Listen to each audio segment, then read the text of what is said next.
오늘은 우리가 읽은 본문 말씀을 가지고 주님의 일하심을 보기 원합니다 라는 제목으로 우리 말씀 나누고 함께 기도하겠습니다.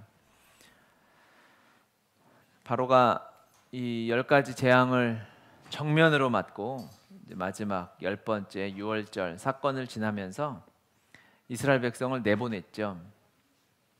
그 내보낸 것이 하나님의 말씀에 순종해서가 아니었음이 드러나게 되는 거죠. 너무너무 아프니까 정말 이스라엘 백성이 이제 꼴도 보기 싫은 겁니다. 그래서 아마 저것들을 내 눈에서 보이지 않게 해라, 치워라, 아마 이러지 않았을까 싶어요. 그렇게 해서 이스라엘 백성을 애굽 땅에서 쫓아내게 합니다. 그런데 이스라엘 백성이 그냥 나간 것도 아니고 온갖 그 보물과 또 가축들을 데리고 그 땅에서 장정만 60만. 그러니까 애굽은 아들을 잃었지만 아들뿐 아니라 재산과 노동력과 그들의 국력과 사실은 모든 것을 다 잃어버린 것이죠. 그 상황 앞에 이제 이스라엘 백성이 떠나갔다는 소식을 다시 신하들이 바로에게 보고를 하겠죠.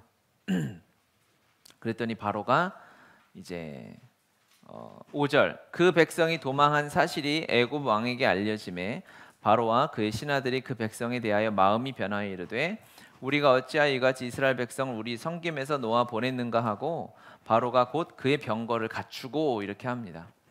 이스라엘 백성이 떠났다는 이 아들을 잃고 큰 재앙 앞에서 정신을 놓고 있다가 바울의 이 악한 제정신을 차리고 봤더니 이스라엘 백성들을 다 내보내 종을 잃어버린 거예요. 아들을 잃은 것도 억울한데 우리나라의 재산이요 우리의 몸종까지 다 잃어버렸으니 얼마나 억울하겠어요. 그 마음 안에 그 자신의 소유를 잃어버린 것에 대한 허탈함도 있었을 것이고요. 아마 내 아들을 잃어버린 이제 그들이 조금만 묵상해도 이제 알겠죠.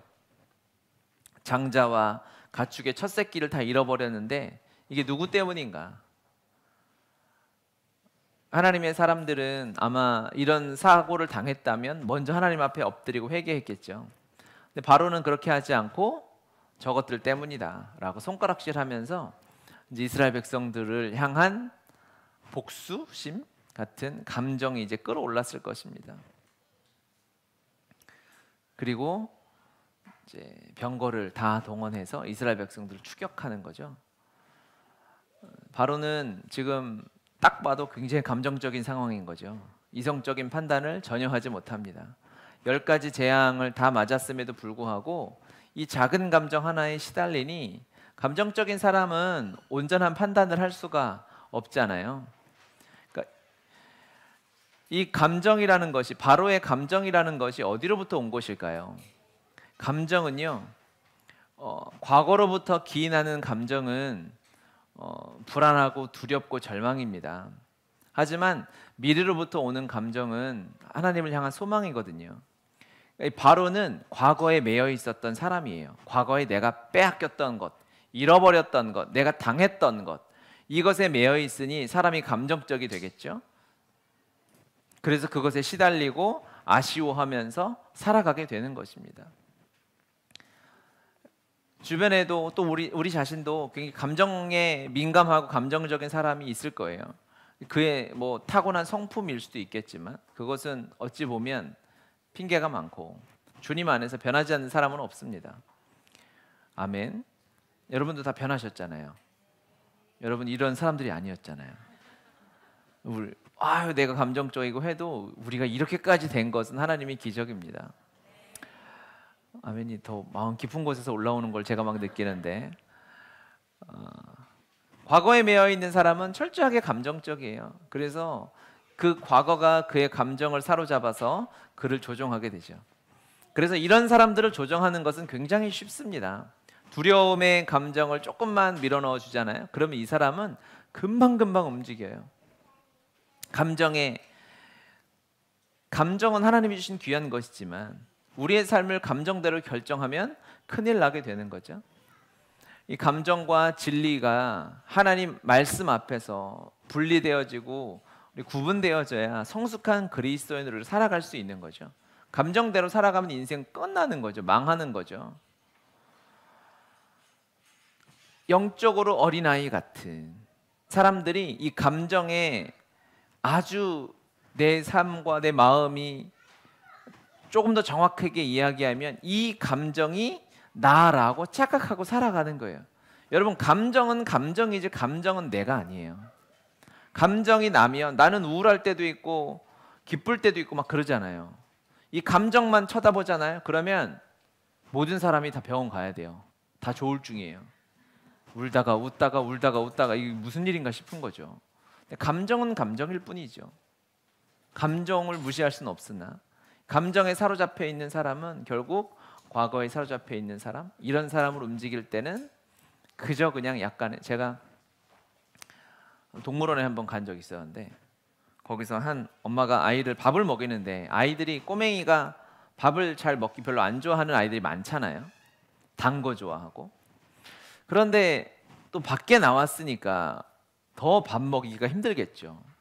그래서 엄마가 아이한테 밥을 떠주면서 애가 입을 안 벌리니까, 아가 너 이거 밥 안 먹으면 아까 우리 호랑이 봤지? 호랑이가 어흥 하고 잡아먹을 거야. 이렇게 하니까 애가 입을 이렇게 벌리더라고요. 그렇게 하면 애를 그렇게 키우면 안 돼요. 애를 왜 협박을 해요? 공갈하고. 이 사단이 감정적인 사람을 다루는 방법도 이와 굉장히 비슷합니다. 그냥 그렇게 두려움으로 그 사람을 몰아가는 거죠. 그러면 그 사람은 거기에 사로잡혀서 어쩔 줄 모르고 쫓겨가는 거예요. 바로는 지금 쫓겨가고 있는 것입니다. 사단의 놀이개가 되어서 이스라엘 백성을 추격하는 것 같지만 아니에요. 자기의 두려움, 사람들이 나를 어떻게 볼까? 내가 그래도 바로 이집트 대제국의 파라오인데 나를, 이 파라오를 너희들이 무시해라는 이 생각, 이 판단, 또 내가 상실했던 것, 이런 것에 사로잡혀서 그냥 쫓겨가고 있는 거예요. 이런 사람이 영적으로 연약한, 감정에 민감하고 이런 사람이 위험한 이유는 무엇이냐면요, 이런 아직 훈련이 덜 된 지체들을 제가 보면 처음에 하나님 안에 있을 때는 괜찮아요. 막 열심히 기도하고 하나님 앞에 간구하고 하다가 그 어떠한 내가 기도하고 구하는 어떠한 것들을 하나 얻잖아요. 그러면 나의 이 하나님을 향한 마음이 있었지만 내 마음의 이 두려움을, 거기에 안정감을 바로 거기에 쏟아버려서 하나님이 주신 이것을 지키기 위해서 오히려 신앙적으로 하나님 앞에서 뒤로 물러가는 경우가 굉장히 많음을 보게 되거든요. 예를 들면 취업을 위해서, 돈을 위해서, 결혼을 위해서, 자녀를 위해서 막 기도하다가 하나님이 그걸 주셨어요. 얼마나 감사해요. 감사하죠. 그런데 그 감사하기 때문에, 하나님이 주신 것이라는 것이기 때문에 거기에 내 마음의 안정감을 모조리 몰아두고 이것을 지키기 위해서 애쓰는 거예요. 그래서 하나님이 주신 직장에 너무 감사해서 거기에서 애쓰다 보니 어느 순간 말씀도 놓고 기도도 놓고, 하나님이 결혼을 선물로 주셔서 가정생활을 충실하다 보니 남편을 섬기고 아내를 섬기고 하다 보니 어느 순간 하나님이 내 삶에 너무 적어진 거예요. 말을 물어보면, 아니 하나님이 주신 가정을 지켜야죠. 하나님이 주신 직장에서 잘 살아야죠. 하나님이 주신 자녀를 잘 지키고 양육해야죠. 거기에 올인해가지고요, 다 모든 것을 놓아버리는 경우가 너무 많은 것입니다. 예전에는 간절했어요. 하나님이 주신 어떠한 응답과 축복이 오기 전에는 간절했는데 그것들을 내 손에 쥐고 보니 하나님 앞에 간절함이 사라지게 되는 경우가 굉장히 많다는 것입니다. 이게 어떤 사람이냐? 바로 과거에 매여 있는 사람이에요. 그 마음 안에 보면요, 두려움이 그대로 자리하고 있어요. 왜 그렇게 하나님이 주신 그 어떠한 내가 기도하고 구했던 직장과 이 세상에 하나님이 주신 복에 집착하느냐? 이것을 잃어버리면 어떻게 하지라는 두려움이 마음의 중심에 쫙 깔려 있어요. 그거 지켜내야 하거든요. 그래서 이제 그것을 약간 흔들면 조금 하나님 앞에 돌아오는 것 같고, 왜? 하나님을 사랑해서 하나님을 향한 마음이 있어서 또 있을 수 있겠지만 더 정확히 따져보면 이것을 잃어버릴까 두려워하는 마음이 있는 거예요. 바로의 마음입니다. 이 사람은요, 하나님 앞에 견고하게 세워져 갈 필요가 있어요. 이 바로와 반대되는 사람이 바로 이 모세죠. 모세와 바로가 계속 이제 출애굽기 초반에는 비교하면서 나오지 않습니까? 비교되죠. 모세는 눈으로 바로의 군대가 쫓아오는 것을 봤습니다. 왜 그 마음에 두려움이 없었겠어요? 그런데 모세는 과거의 사람이 아니었어요. 왜일까요? 모세는 미래를 바라보는 사람이었는데 그럴 수 있었던 이유는 과거에 실패하고 넘어졌던 이 모세를 하나님이 시내산에서 만나 주셨죠. 그의 80년 인생이 실패한 것 같고 하나님이 주신 복을 다 걷어찬 것 같지만 주님이 만나 주셔서 하나님의 사람이 되고 하나님의 도구가 되고 말씀의 사람이 되었어요. 그리고 났더니 모세는 이스라엘 백성을 향해 13절 한번 같이 읽어볼까요? 모세가 백성에게 이르되 너희는 두려워하지 말고 가만히 서서 여호와께서 오늘 너희를 위하여 행하시는 구원을 보라. 너희가 오늘 본 애굽 사람을 영원히 다시 보지 아니하리라. 아멘. 모세는 눈앞에 있는 이 애굽 군대를 향해서 하나님의 약속의 말씀을 선포할 수 있는 사람이었어요. 제가 말씀을 묵상하고 준비하면서 정의 내린 것은 이 바로는 두려움에 사로잡힌 과거의 사람이었어요. 모세는 미래의 사람인데 미래의 사람, 약속의 말씀에 소망을 두고 살아가는 사람이구나 라고 너무 딱 두 줄로 정리가 되더라고요. 미래는요, 감정만 가지고 되어지지 않습니다. 감정으로는 아예 되지 않습니다. 미래를 생각하면 우리의 노력과 우리의 힘으로 개입할 수 있는 것이 하나도 없잖아요. 미래라는 것이 우리의 노력으로 되어집니까? 하나님의 전적인 은혜와 하나님이 허락하시지 아니하면 단 하루도 살 수 없는 것이 우리의 인생이기 때문에 약속의 말씀을 의지하는 것 말고는 없어요. 약속의 말씀은 오직 믿음으로 누리고 성취할 수 있는 것입니다. 모세는 그것을 보았기 때문에 과거에 매여 있지 않고 미래의 소망 되신 예수 그리스도 이 약속의 말씀을 지키고 따라가는 자였기 때문에 이 두려운 상황에서도 약속의 말씀을 선포하고 이 말씀을 따라가는 사람이 되었던 것입니다. 리더라 함은 하나님의 사람, 그리스도인이라 하면 바로 이 모세와 같이 말씀을 선포하고 그 말씀을 따라가는 사람이어야 할 줄 믿습니다. 모든 그리스도인들이 리더죠. 우리는 내일을 사는 사람이죠. 영원한 천국을 사는 사람이죠. 할렐루야. 여러분은 교회 리더요, 공동체에서 사람에게 영향을 끼치는 사람이고 가정의 리더로 살아가고 있어요. 그럼 어떤 사람이 되어야 할까요? 과거에 누렸던 어떠한 것을 잃어버리기 위하여 두려움에 사로잡혀서 두려움에 쫓기듯이 살아가는 자, 이것을 놓치면 어떡하지? 잃어버리면 어떡하지? 하고 두려워하는 자가 아니라 말씀을 선포하고 약속을 따라가는 하나님의 사람이 되어야 할 줄 믿습니다. 이 중간에 있는 바로와 모세 중간에 있는 이스라엘 백성들이 있죠. 이스라엘 백성들은 이제 바로 쪽에 치우친 것 같아요. 보면요. 10절 바로가 가까이 올 때에 이스라엘 자손이 눈을 들어 본즉 이렇게 나옵니다. 바로가 가까이 올 때 이스라엘 자손들이 눈을 들어서 보았어요. 눈에 보였어요. 그랬더니 어떻게 하죠? 심히 두렵고 여호와께 부르짖어요. 너무너무 무서운 거죠. 그러면서 하는 말이 진짜 어이없는 말이죠. 애굽의 매장지가 부족해서 우리를 이곳에서 이 광야에서 죽게 하려느냐라고 따지고 드는 거예요. 과거에 사로잡혀서 살아가는 불쌍한 인생 같은 이스라엘 백성이죠. 그 은혜와 그 기적과 하나님의 인도하심과 동행하심을 경험하고 구름기둥과 불기둥으로 하나님의 약속의 말씀을 따라 기적 같은, 주변을 돌아보면 다 기적 아니겠습니까? 어떻게 장정만 60만, 200~300만 되는 이 백성들이 하나님의 인도하심을 따라 장관을 이루면서 나오고 있는데 저 눈에 애굽 군대가 보인다고 다시 그것에 두려워서 불평하는 이 백성의 모습을 보니 너무너무 안타깝죠. 하나님이 얼마나 안타깝게 생각하시겠습니까? 이스라엘 백성 또한 아직은 어떤 사람인 것 같습니까? 감정의 과거에 사로잡혀서 살아가는 백성들을 보이죠. 그래서 여기서 이제 이런 사람들에게 필요한 것이 모세가 선포한 진리의 약속의 말씀인 것입니다. 제가 초반에 말씀드렸죠. 감정은 내가 아니라고. 그렇죠?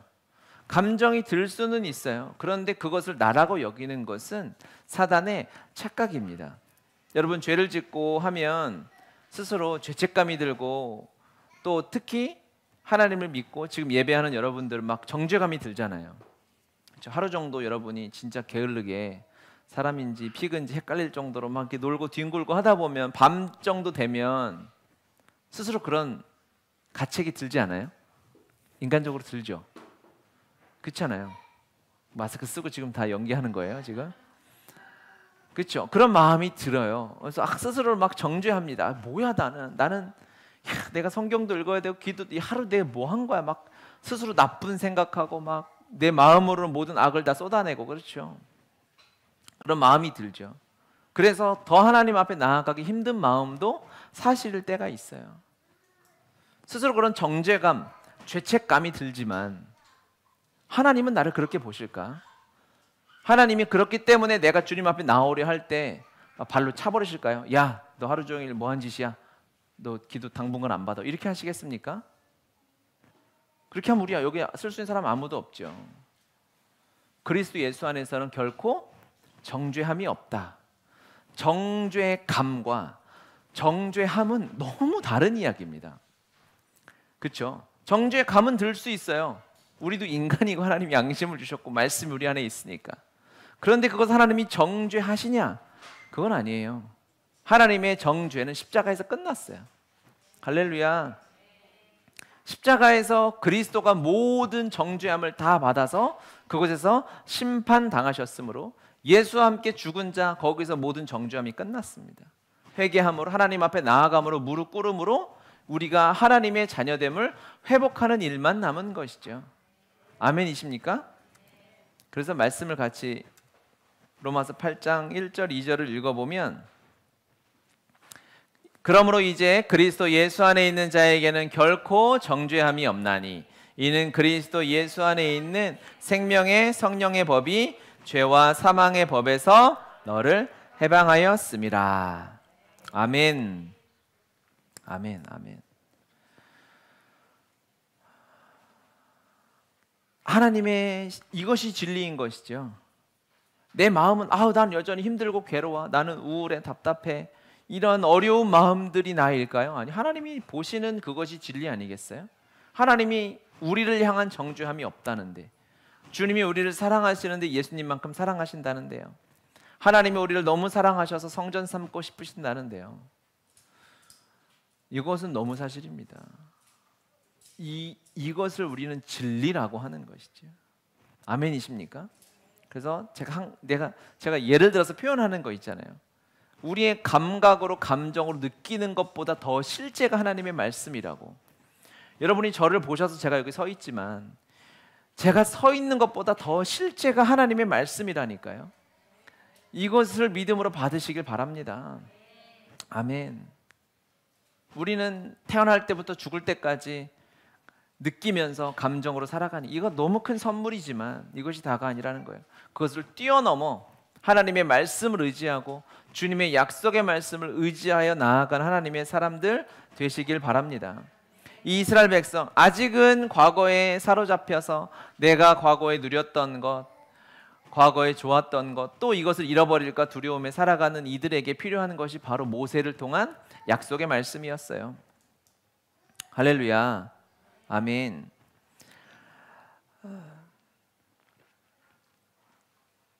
8절, 여호와께서 애굽 왕 바로의 마음을 완악하게 하셨으므로 그가 이스라엘 자손의 뒤를 따르니 이스라엘 자손이 담대히 나갔습니다. 9절, 애굽 사람들과 바로의 말들, 병거들과 그 마병과 그 군대가 그들의 뒤를 따라 바알스본 맞은편 비하히롯 곁 해변 그들이 장마친 데에 미치니라. 이스라엘 백성은 두렵습니다. 눈에 보았기 때문에. 하지만 그때 필요한 것이 바로 모세가 이들을 설득하고 위로하고 그들의 마음을 다독이지 않았어요. 그것이 필요할 때가 있죠. 하지만 진짜 필요한 것은 무엇이냐? 미래의 소망을 주신 하나님이 우리에게 주시는 약속의 말씀이신 줄 믿습니다. 아멘. 여기서 이런 말씀을 하잖아요. 그러면은 사람들이 막 또 실망할 때 있어요. 아, 누가 그걸 몰라? 나한테 위로를 해달라고, 내 마음을 알아달라고 할 때 있죠. 아니요. 그 내 마음에 공감해 주는 거 필요할 때 있어요. 마음의 위로가 필요할 때 있어요. 하지만 정말로 진짜로 필요한 것은 무엇이냐면 진리의 약속의 말씀인 줄 믿습니다. 지금은 어떤 때냐? 약속의 말씀이 선포돼야 할 때입니다. 하나님의 진리의 말씀이 선포되어져서 우리의 생각과 우리의 경험보다 더 크게 역사하시는 하나님의 말씀을 누려야 할 때인 줄 믿으시길 바랍니다. 아멘. 주변에 이 약속의 말씀을 선포할 수 있는 자를 가까이 두세요. 굉장히 불편하거든요. 이런 사람은 뭐만 하면 정답만 얘기하는 것 같고, 뭐만 하면 또 말씀이라고 그러고, 뭐만 하면 기도라고 하고 하는 사람들이 있어요? 없으면은 여러분이 다 쳐낸 거야. 아이, 불편한 사람들 다 쳐내고 그냥 내 마음에 맞는 사람들하고만 있는 건데, 그러면 안 돼요. 때로는 매정할 것 같지만, 때로는 야, 쟤 사람이야, 얼음장이야 싶을 만큼 모세는 지금 백성들이 부르짖고 두려워하는데 거기다 대고 하나님의 구원을 보리라 돌맞을 수도 있어요. 하지만 이 말씀이 살리는 것입니다. 리더라 하면, 영향력을 끼치는 사람이라 하면 바로 이런 약속의 말씀을 선포하고 이끌어갈 수 있어야 합니다.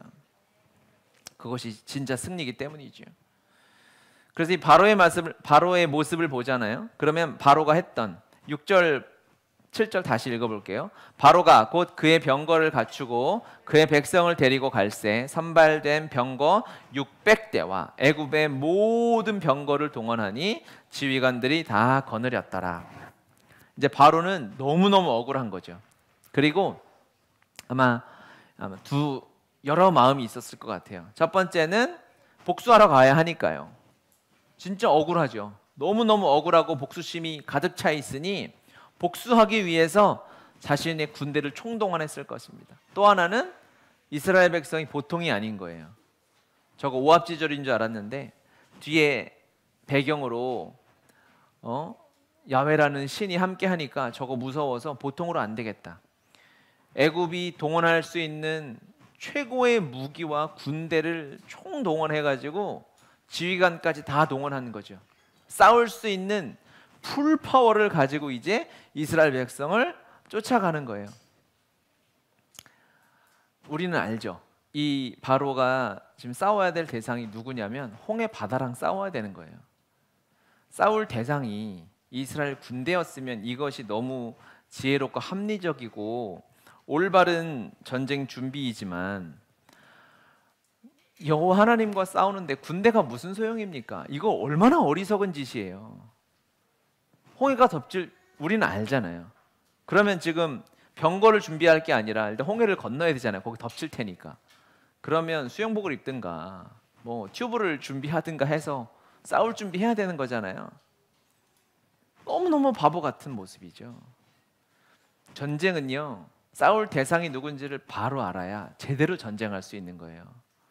어떻게 보면 지금 해군을 준비해야 되는데 이 병거랑 지휘관들 데리고 뭐 하겠어요? 아무것도 할 수 없고 그냥 하나님의 바람 앞에, 바람이 불어서 홍해를 가르고 바람이 그치니 홍해가 덮쳐서 애굽의 이 대제국 이집트의 운명이 끝나는 거 아니겠습니까? 무슨 전쟁을 하고 있는가? 무슨 싸움을 하고 있는가? 우리의 대적은 누구인가?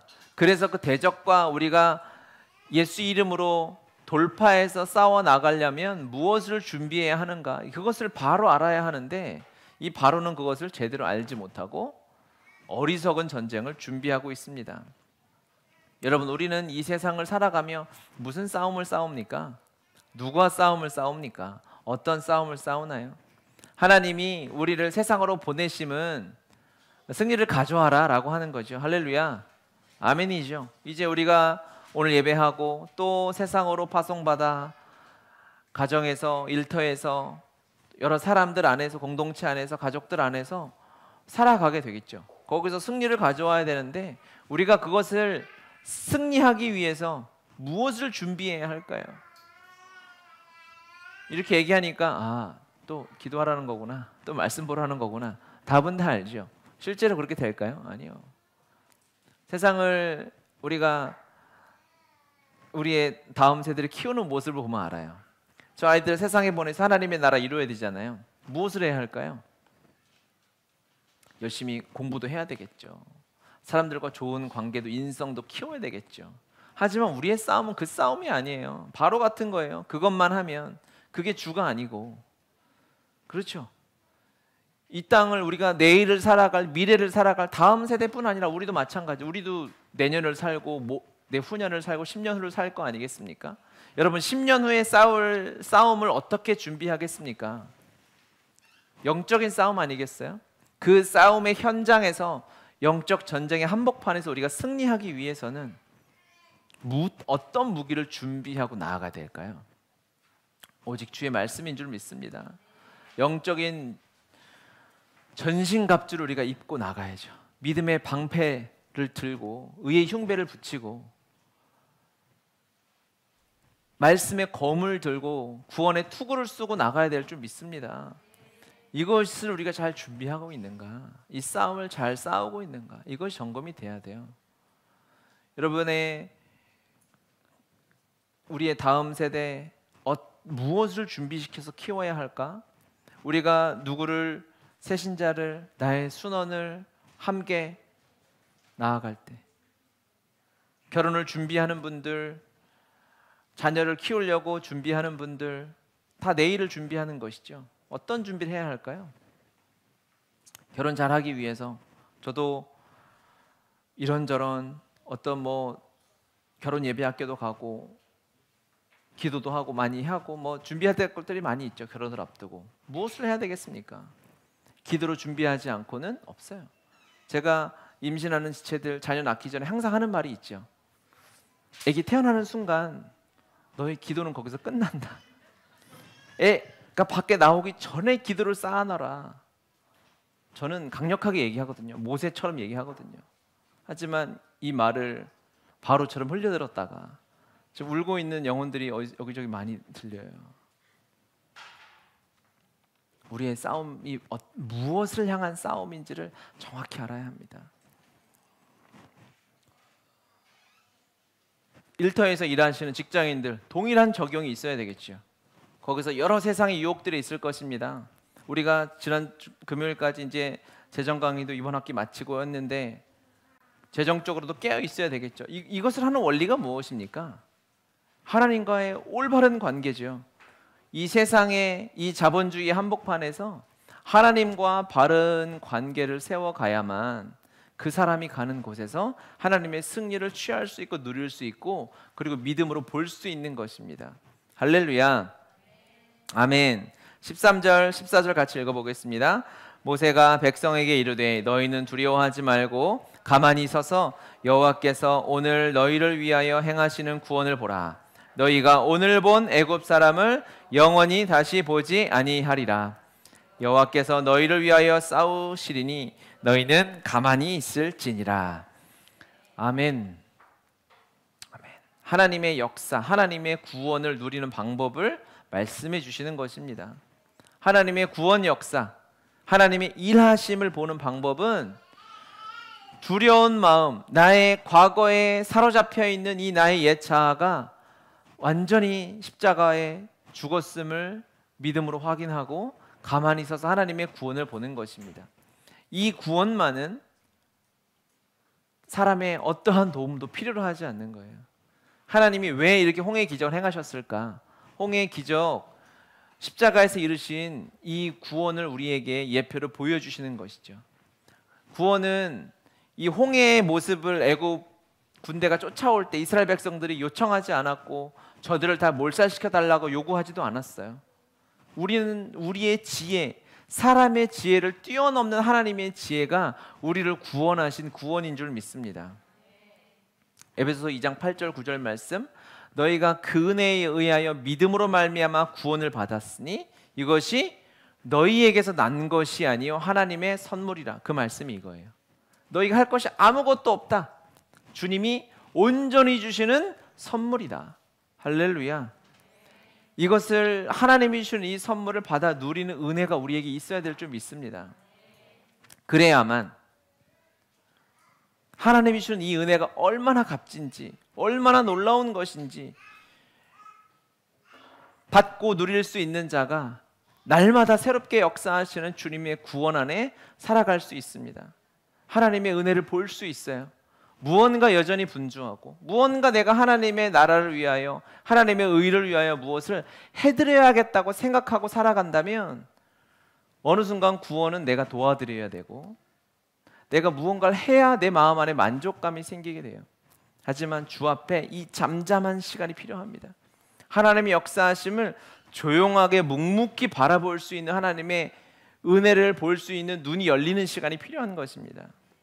하나님의 주의 일하심을 보는 방법, 가만히 잠잠히 믿음의 눈을 여는 것입니다. 할렐루야. 이런 은혜의 시간들이 여러분에게 꼭 있으시길 바랍니다. 아멘. 삶은 더 분주해질 것입니다. 시대는 더 빨라질 것입니다. 스마트폰이 생기고 사람들이 더 편리해졌지만 훨씬 더 바빠졌잖아요. 그렇죠? 그냥 쉴 틈이 없잖아요. 그래서 얘를 덮어놓고 멀리하지 않으면 정말 내가 조용히 하나님 앞에 있을 시간조차 별로 많지 않아졌어요. 그렇기 때문에 가만히 하나님의 구원을 봐야 합니다. 그렇기 때문에 가만히 잠잠하게 내 육신의 눈을 감고 영의 눈을 열고 믿음의 눈을 열어서 하나님이 내게 부어주시고 베풀어 주시는 구원과 은혜를 볼 수 있어야 합니다. 아멘이십니까? 여러분, 그 시간을 주님 앞에 드리시면 하나님이 우리에게 주신 선물이 얼마나 큰 것인가, 이것이 얼마나 놀라운 것인가를 보고 누릴 수 있게 됩니다. 분주하면 볼 수 없어요. 그냥 사단이 제일 원하는 게 바쁜 거죠. 분주한 거죠. 그렇게 쳇바퀴 돌듯이 돌아가다 보면 내가 주님을 위해서 무언가는 하고 있는데 내 안에 구원의 감격은 갈수록 시들어가고 있는 안타까운 모습을 내 안에 발견하게 돼요. 지금 우리가 이 예배 시간에 주님이 나에게 주신 이 구원의 감사, 감격, 출애굽의 은혜, 홍해의 은혜가 식어져 가고 있다면 여러분, 하나님의 초대라고 믿으시길 바랍니다. 이제는 우리가 구원을 바라봐야 할 때예요. 나를 사랑하셔서 이 땅에 오신 예수님을 바라봐야 할 때입니다.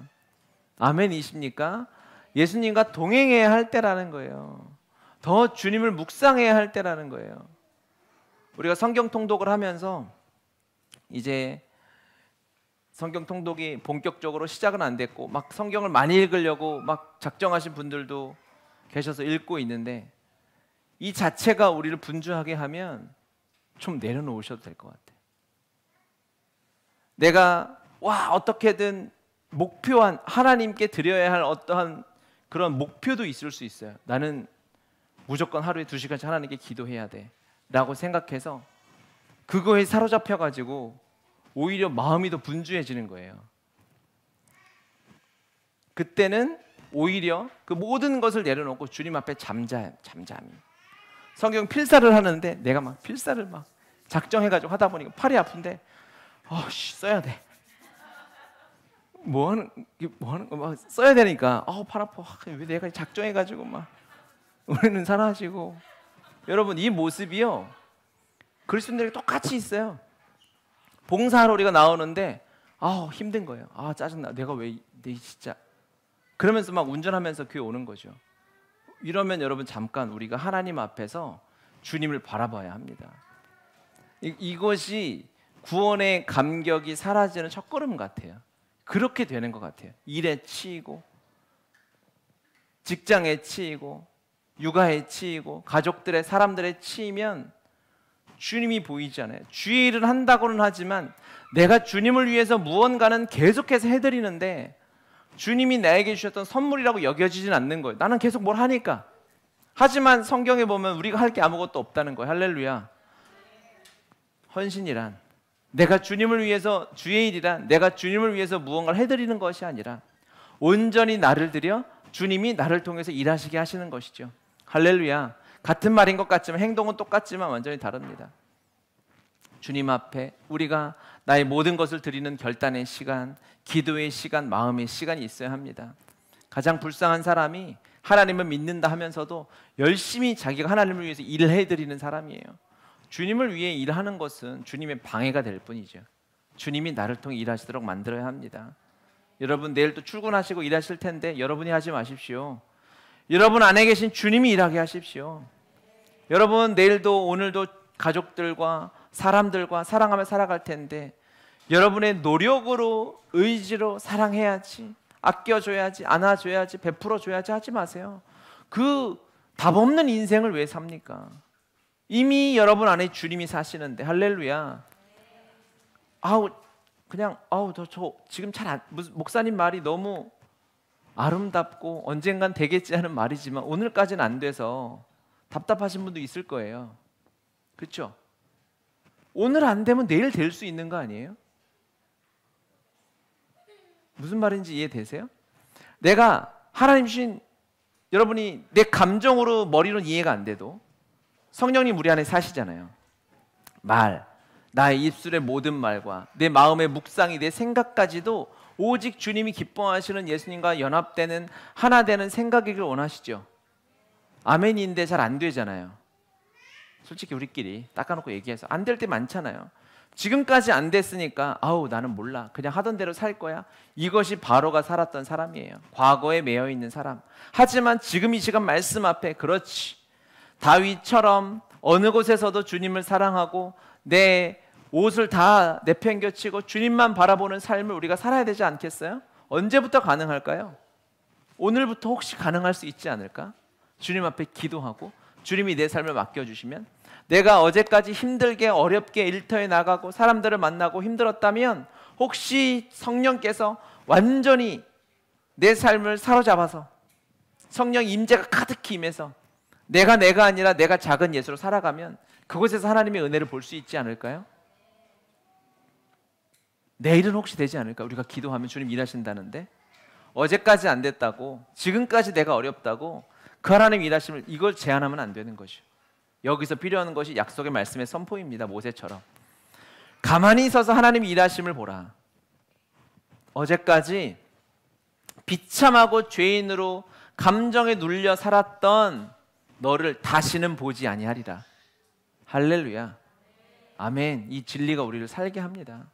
여러분, 이 약속의 말씀이 여러분의 삶을 내어드리는 용기가 있으시길 바랍니다. 그럼 두려움이 떠나가요. 그리고 하나님의 놀라운 일하심이 우리 안에 일어나게 되는 줄 믿으시길 바랍니다. 아멘. 주님을 기대하시겠습니까, 여러분? 아멘. 기대하는 마음으로 우리가 기도하는 거예요. 그렇게 주님께 나아가는 거예요. 그러면 어제는 오늘까지 누릴 수 없었고 알 수 없었던 하나님의 은혜를 이제 또 누리게 됩니다. 보게 되는 것입니다. 할렐루야. 아멘. 우리 함께 기도합시다. 말씀을 기억하면서 기도하겠습니다.